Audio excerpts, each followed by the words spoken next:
All right, so I've plugged in my Cricut cutter, and I've plugged it into power, and I've connected it via USB to my computer. To turn it on, power button's right here. Press the power button, that turns it on. To open it up, which we don't need to do yet, but we might as well while we're here. Here's the open button. Press the open button, and voila. We'll get back to the cutter or the printer, whatever you want to call it, later. On your desktop, after you install the software, you should have this Cricut Design Space shortcut. In this case, it auto-logged me in because my wife was logged in from the last time she connected. And we're going to start a new project. I'm going to show you how to import an image. So to do that, we're going to click on New Project.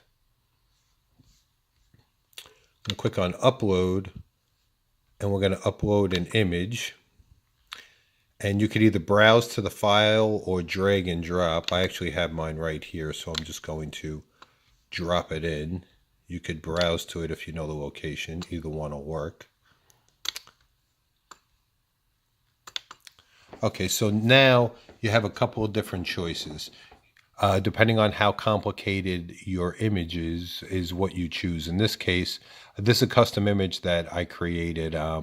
They actually have images. You can choose one of their images if you want. In this case, I'm using a custom one.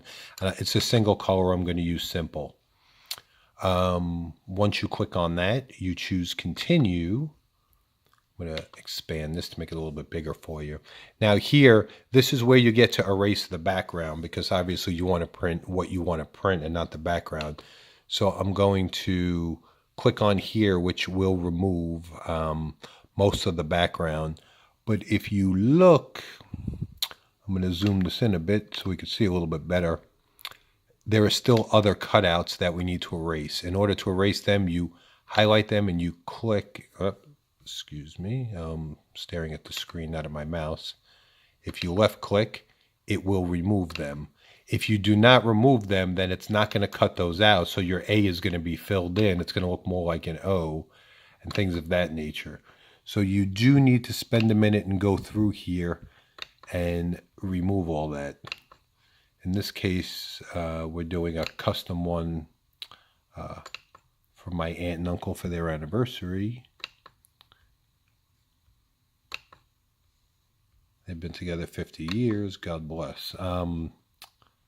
So anyway, my wife wanted to give them a bottle, so that's what we're doing. We're doing a label for a bottle.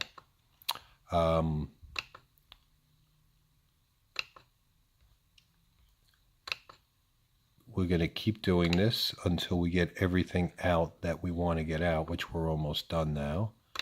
I have the S here, I have the A here, I have the E here, and I believe that's that. I'm just going to take another quick look.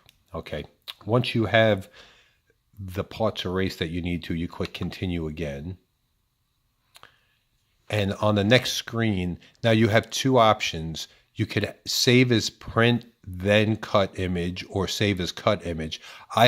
You could print this to a regular printer. In this case, we're printing it obviously to our Cricut cutter. So that's what I'm going to choose, because we're going to use this image as a cut image. It actually saves it with the attributes of whatever you choose. So in this case, we're going to save it. And once we've done that, voila, now it's saved and we could start working with our project. I am going to do another video, I guess we'll call that part 3, which will kind of talk about what you can do with the actual image now that you have it imported. If you're interested in that, feel free to look for the video.